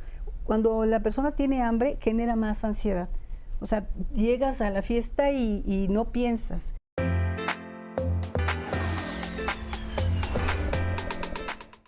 Y estamos por empezar y disfrutando el último programa, el último bloque de Diálogos en Confianza de este año. Pues muy agradecidos por todas las muestras justo de confianza que ustedes han expresado a través de las redes sociales y por toda la buena disposición que hay de retomar los hábitos saludables en este año que empieza. Es el comentario que nos hace Jaime y dice que pues bueno, muchísimas gracias por darse el tiempo de compartir esta información tan valiosa.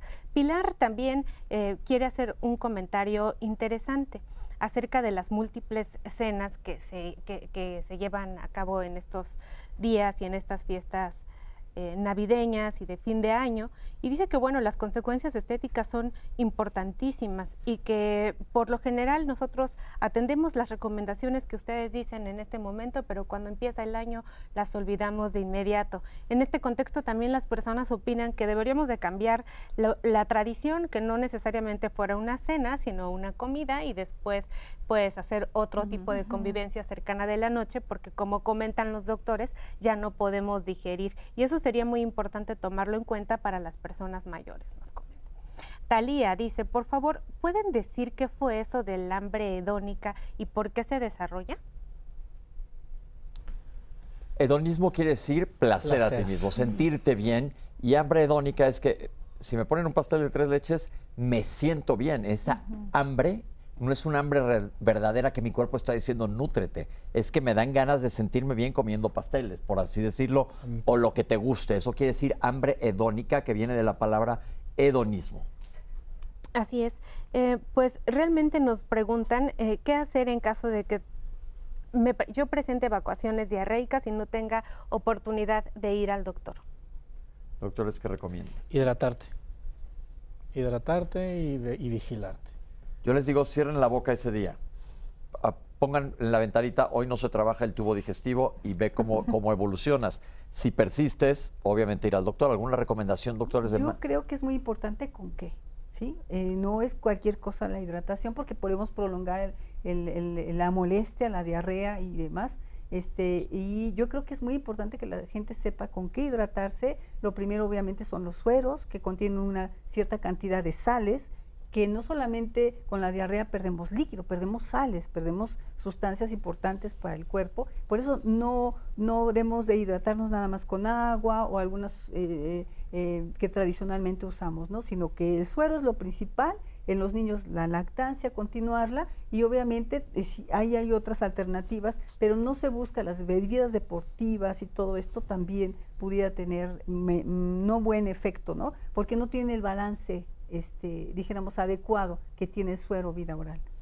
Muchísimas gracias. Y también nos hacen comentarios acerca de la descompensación que ocasiona para la diabetes este tipo de atracones, y que también se encuentran muchas personas que se les olvida que tienen diabetes, ponerse sus medicinas, o está la típica persona que aumenta o disminuye sus dosis de insulina, y esto tiene muy graves efectos para la salud. Yo creo que es algo muy importante, doctora. Tú eres internista y manejas pacientes que viven con diabetes.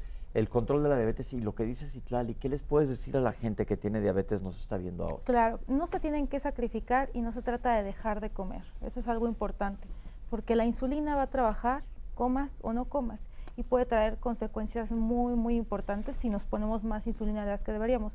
Aquellos que tengan ya un plan nutricional y que conozcan qué porciones les sienta de acuerdo a cada individuo, edad, en fin, no se tienen que sacrificar no comiendo la cena. Pueden respetar las porciones y pueden comer incluso ensalada de manzana, pero con moderación. Vuelvo a lo mismo. Entonces, pueden comer la cena tradicional, pero en menor cantidad. Qué bueno que lo dice, doctora, porque justo hay una queja frecuente ahí en las redes de que pues todo el mundo puede festejar, menos las personas que ya tienen diabetes. ¿Y cómo convivimos cuando todo el mundo quiere comer cosas ricas, pero yo además, si convivo con diabetes, no puedo? Y lo que sí quisiera, Claro. hacer un énfasis es que efectivamente se privan, y no se trata de privar, sino de saber comer. Y muy importante, no omitir que el alcohol también nos va a detonar una cantidad o descompensaciones, sobre todo aquellas que son bebidas dulces, son los que importantemente van a incrementar estos niveles. Entonces, no subestimar el efecto del alcohol. Y esto es bien importante porque la gente dice, él no sabe que el alcohol es azúcar. Claro. El alcohol es pura azúcar, entonces esto es importante y me gusta mucho lo que acabas de comentar, doctora, porque la gente, esto también es relativamente nuevo, que vive con diabetes, dice, no, me llamo amolé para el resto de mi vida. Y hemos visto que no es cierto, un paciente que vive con diabetes puede llevar una dieta adecuada, que idealmente deberíamos llevar todos, no limitarlo a pacientes que tengan una patología, y comer sanamente. Inclusive si tú comes sano y vives con diabetes, puedes llevar una vida bastante bien, es como si fuera cualquier otra cosa. No ponerle el estigma de la palabra dieta a tu hábito de alimentación, porque tristemente el hábito alimentario de la mayoría de los mexicanos no es el ideal, a pesar de que vivimos en un país donde hay una variedad increíble de cosas deliciosas y que sí podemos comer sanamente. Eso quiere decir que mañana me voy a comer un postre, que normalmente no como todos los días, pero esa restricción hay que sacarla de nuestras cabezas, porque también hemos visto que un paciente que vive con diabetes puede vivir una vida perfectamente normal. Es correcto, y además esta pues tristeza, ¿no? Que de pronto dices, híjole, pues todos están conviviendo muy a gusto y yo no puedo, pues como que ya no se vale, o sea, es tomar el poder, saber que hay alimentos que son buenos y pues convivir, pero además nosotros pues conservar la salud si todavía no hemos adquirido ninguna enfermedad, que yo creo que ese es el regalo más bonito que nos podemos dar de fin de año. Es obtener un balance, ¿no? Yo creo que uno va a una fiesta y lo que caracteriza estas fiestas es el exceso. Entonces, si ya llevamos cierta conciencia de que obviamente eso nos va a dañar, tratar de hacer un balance. Si yo me voy a comer un pedazo de lomo y voy a poner espagueti, pues ya no voy a poner otra pasta, ¿no? O ir combinando los alimentos, o a lo mejor yo no me como las 10 tortillas, ¿no? O sea, también hacer lógicos con nuestros balances, ¿sí? Porque obviamente muchos alimentos se parecen, ¿sí? Y en este momento, inclusive a las fiestas, que yo acudí a algunas, te preguntan si tienes alergias, si tienes diabetes. O sea, algún momento también hay cambios que se puede hacer con la familia, ¿no? Hay situaciones que también hay postres para diabéticos, pasteles para diabéticos, dulces y demás para diabéticos, que pudiera ser algo amable para una gente también incluirla, ¿no? Les recomendamos el capítulo que hicimos de diabetes aquí en Diálogos en Confianza, lo pueden buscar en 11 más, y ahí se decía justamente esto, que no le hagas una dieta especial al paciente que vive con diabetes, sino que toda la familia coma adecuadamente y se acabó el problema, no estás excluyendo absolutamente a nadie. Tenemos una cápsula de recomendaciones, vamos a verla y a aplicarla. En estas fechas en que tenemos tanta variedad de alimentos, tantas preparaciones tan deliciosas, desde que empezaron las posadas hasta que viene el año nuevo, tenemos una variedad de alimentos que no comeríamos en todo el año. Entonces, nuestro intestino va a estar muy agradecido de esta gran variedad de romeritos, la pierna de cerdo con manzana, las ensaladas de manzana y lechuga con yogur, crema, toda esta gran variedad de platillos, el ponche que lleva caña de azúcar como tal, que tiene los tejocotes, que tiene también la ciruela pasa. Todos estos alimentos que no acostumbramos comer en todo el año son muy buenos. Lo que puede volver loco nuestro intestino son cantidades excesivas de lo que sea, desde el agua hasta cualquier platillo que consideremos el más saludable del mundo para nosotros. En exceso nos puede hacer sentir mal. Entonces, como recomendación es, lleguen sin tanta hambre, consuman y degusten esos deliciosos platillos, guarden un poco para el recalentado para que no se queden con esas ganas emocionales de seguir disfrutando estos platillos que solo son una vez al mes. Y por otro lado, traten de salir a caminar. Si van a tomar alcohol, que el alcohol, digamos que para la salud del intestino no es lo mejor que existe. Podemos comernos un yogurcito antes que tiene fermentos y esto tiene bacterias benéficas para nuestro intestino. Tratemos de tomar una sola bebida por hora de festejo y de esta manera le damos tiempo al organismo para que no caiga de golpe cantidades excesivas de alimento o que nos lleve a sentirnos mal y esto haga que toda la digestión se convierta en algo desagradable.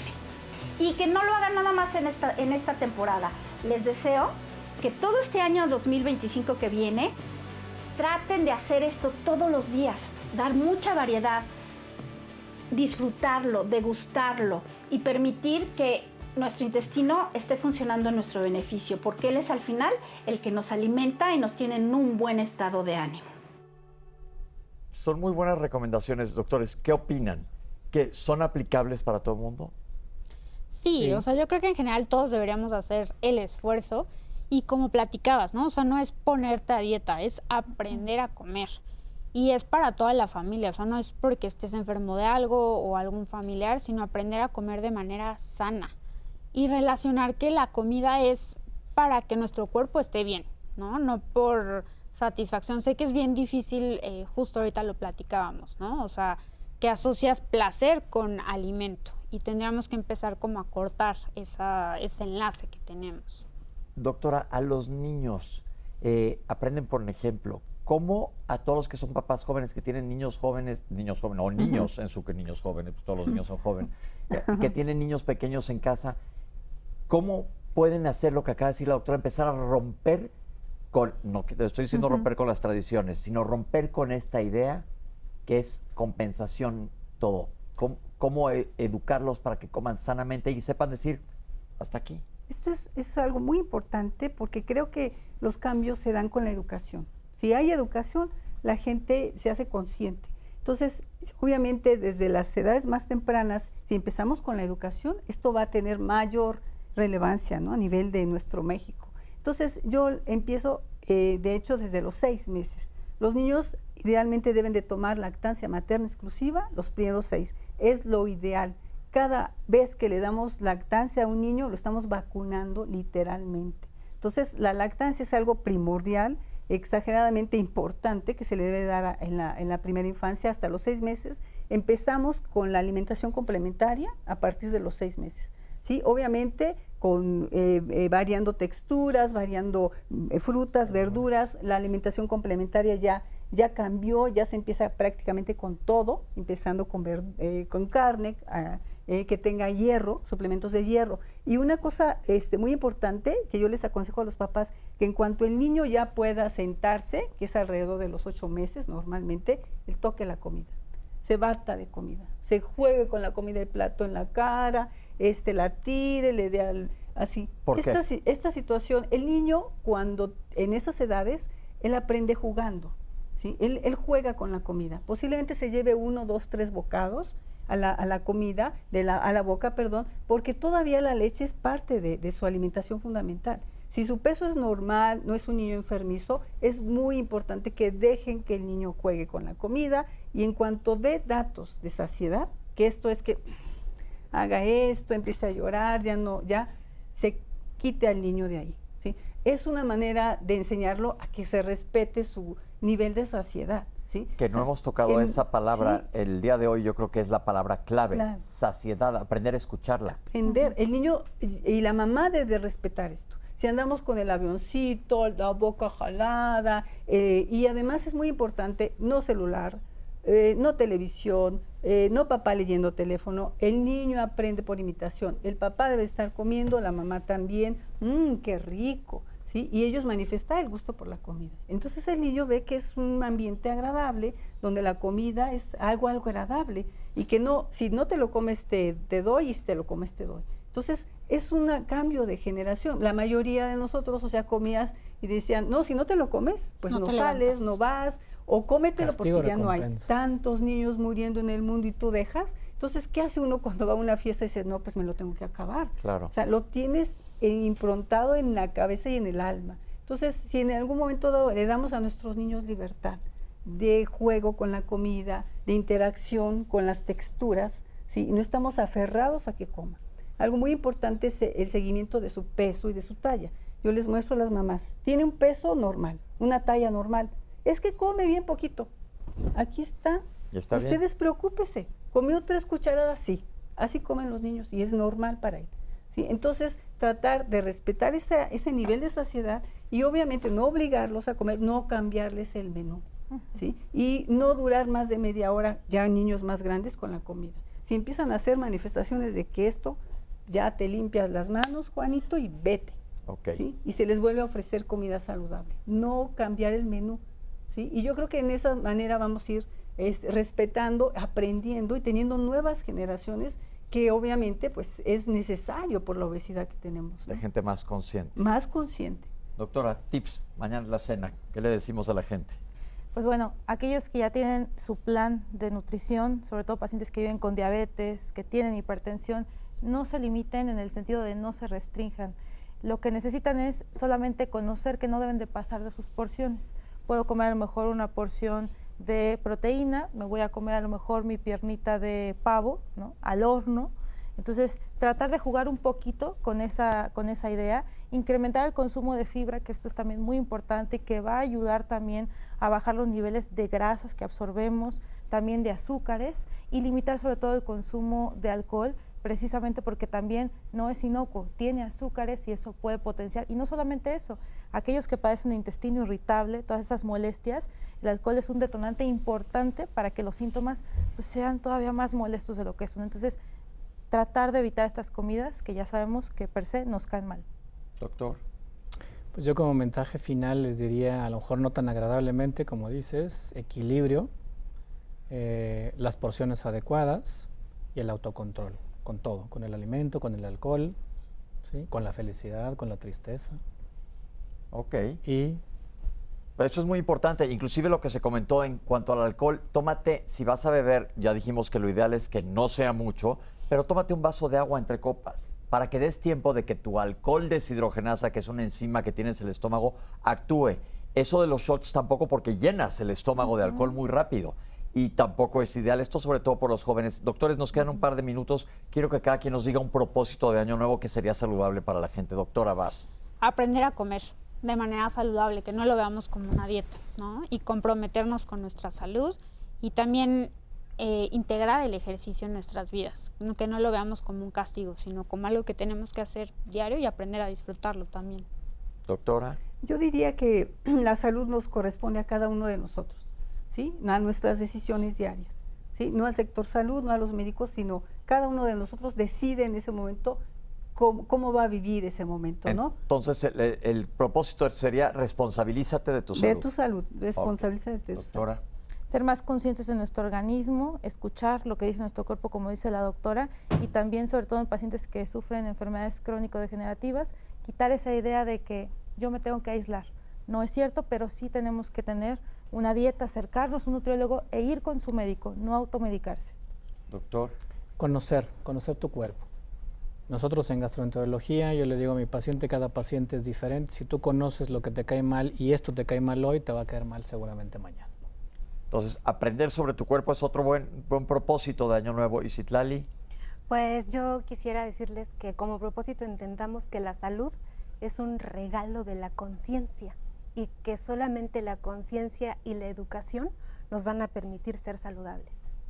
Me parece muy interesante porque la palabra conciencia no la traemos mucho a la mesa y yo creo que es una palabra que deberíamos de tener más en hacer conciencia de esta palabra, porque nosotros aquí en Diálogos, nuestro objetivo es informar a la gente y decimos qué es lo ideal, qué es lo ideal, y sí sabemos que hay muchas áreas de oportunidad en el sistema de salud, muchas áreas de oportunidad en todos lados, pero también hay áreas de oportunidad en la individualidad del ser humano. Y ahí, como hemos hablado todo el año de múltiples temas, siempre resumimos Diálogos en Confianza en come adecuadamente, duerme adecuadamente y haz ejercicio y chécate. Porque, vuelvo a repetirlo y lo hemos repetido todas las semanas del año, ¿verdad, Citlali? Si tú atacas o te enteras de una enfermedad en etapas tempranas, va a ser mucho más fácil tratarla y eso es muy importante para ti y para nosotros como responsabilidad que tenemos aquí en Diálogos. Estamos aquí para ustedes, para servirles y que estén enterados de cómo mejorar nuestra salud. Pero eso requerimos de la ayuda de ustedes. Estamos dialogando en confianza para que ustedes tomen manos en el asunto y vayan al médico, se pongan sus vacunas, vean Diálogos, porque aquí les damos tips. Dicen, no tengo 2 horas para verlo sentado todas las mañanas. Bajen la aplicación 11 más y véanlo. Y llegamos al final del programa. Doctores, muchas gracias por estar aquí con nosotros. Gracias a ustedes. Pues gracias por este año, mi querido Pepe. Gracias a la producción, a toda la gente del 11 y gracias a ustedes por acompañarnos en este viaje apasionante, en este santuario del conocimiento que se llama Diálogos. Feliz 2025. A nuestras intérpretes de lengua de señas, siempre están con nosotros y siempre les están llevando nuestra información a su casa. Gracias también, pero sobre todo a ti, que no nos sueltas, que estás con nosotros en el 11 y dependemos de ti para estar aquí. Muchísimas felicidades, como dice Citlali, que 2025 sea un año increíble y nos vaya a sensacionar a todos. Muchísimas gracias. Nos vemos el próximo año. Gracias.